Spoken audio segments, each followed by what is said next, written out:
আজ থেকে শুরু হয়েছে ট্রেনের ঈদযাত্রার টিকিট বিক্রি। শতভাগ অনলাইনেই বিক্রি হচ্ছে ট্রেনের টিকিট। ঈদযাত্রা নিয়ে রেলওয়ের প্রস্তুতির খবরাখবর জানতে আমরা সরাসরি চলে যাচ্ছি কমলাপুরে। সেখানে আছেন আমাদের সহকর্মী মাহতাব মিনহাজ। মিনহাজ, ঈদযাত্রার প্রস্তুতি নিয়ে রেলওয়ে কর্তৃপক্ষ কি বলছে? অনলাইনে টিকিট বিক্রির বিষয়েও আমাদেরকে জানাবেন।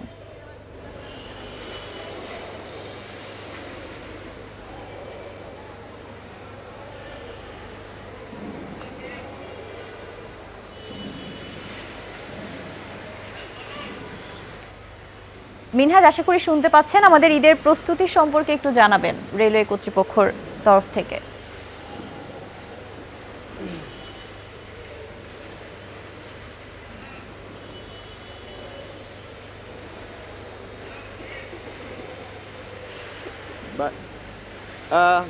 নির্জনা, আপনি যেমনটি জানেন, আসলে ঈদের ঘরযাত্রার যে ঘরমুখো মানুষের যাত্রাকে নির্বিঘ্ন করতে কিন্তু আজ সকাল ৮টা থেকে কিন্তু অলরেডি যে অনলাইনে টিকিট বিক্রি সেটি কিন্তু আসলে শুরু হয়ে গিয়েছে।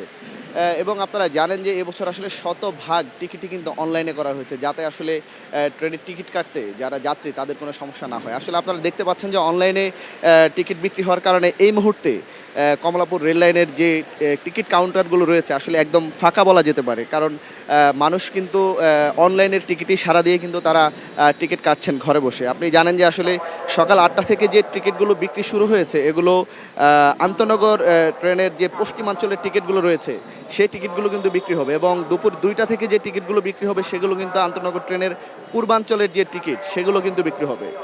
আপনাকে বলে রাখি, বরাবরের মতো এবারও কিন্তু আন্তনগর ট্রেনের 7 দিনের অগ্রিম টিকিটের যে বিশেষ ব্যবস্থা করা হয়েছে সেটি কিন্তু আজ থেকে অলরেডি শুরু হয়ে গিয়েছে। এবং সম্প্রতি ট্রেনের যে সিদ্ধান্ত অনুযায়ী যে 7 দিনের যে টিকিট বিক্রির যে ইয়েটি রয়েছে, আমি কিন্তু সেটা আপনাদেরকে একটু জানিয়ে দিতে চাচ্ছি যে 24 মার্চের টিকিট বিক্রি হবে 14 মার্চ অর্থাৎ আজকে, এবং 25 মার্চের টিকিট বিক্রি করা হবে 15 মার্চ, 26 মার্চের টিকিট বিক্রি করা হবে 16 মার্চ, 27 মার্চের টিকিট বিক্রি করা হবে 17 মার্চ, 28 মার্চের টিকিট বিক্রি করা হবে 18 মার্চ, 29 মার্চের টিকিট বিক্রি করা হবে 19 মার্চ, এবং 30 মার্চের টিকিট বিক্রি করা হবে 20 মার্চ। আর চাঁদ দেখার উপরে ভিত্তি করে আসলে 31 মার্চ, 1 তারিখ ও 2 এপ্রিল কিন্তু টিকিট বিক্রি করতে পারে বলে এমনটি কিন্তু জানিয়েছেন। এবং যাত্রীদের অনুরোধে কিন্তু 25% টিকিট কিন্তু যে স্ট্যান্ডিং টিকিট আসলে দাঁড়িয়ে যাওয়ার যে টিকিট, এই টিকিটও কিন্তু বিক্রি করা হবে। তো আমরা দেখতে পাচ্ছি যে আসলে কমলাপুর স্টেশনে এসে যেমনটি দেখলাম যে আসলে মানুষজন কিন্তু আমরা কমলাপুর স্টেশনে যারা কর্মকর্তা রয়েছেন তাদের সঙ্গে কথা বলেছি।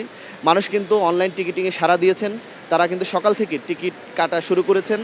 এর মধ্যে আমাদেরকে যেমনটি তথ্য জানানো হয়েছে কমলাপুর রেল স্টেশন থেকে। এই ছিল আমার কাছে সর্বশেষ। মিনহাজ, অসংখ্য ধন্যবাদ আপনাকে।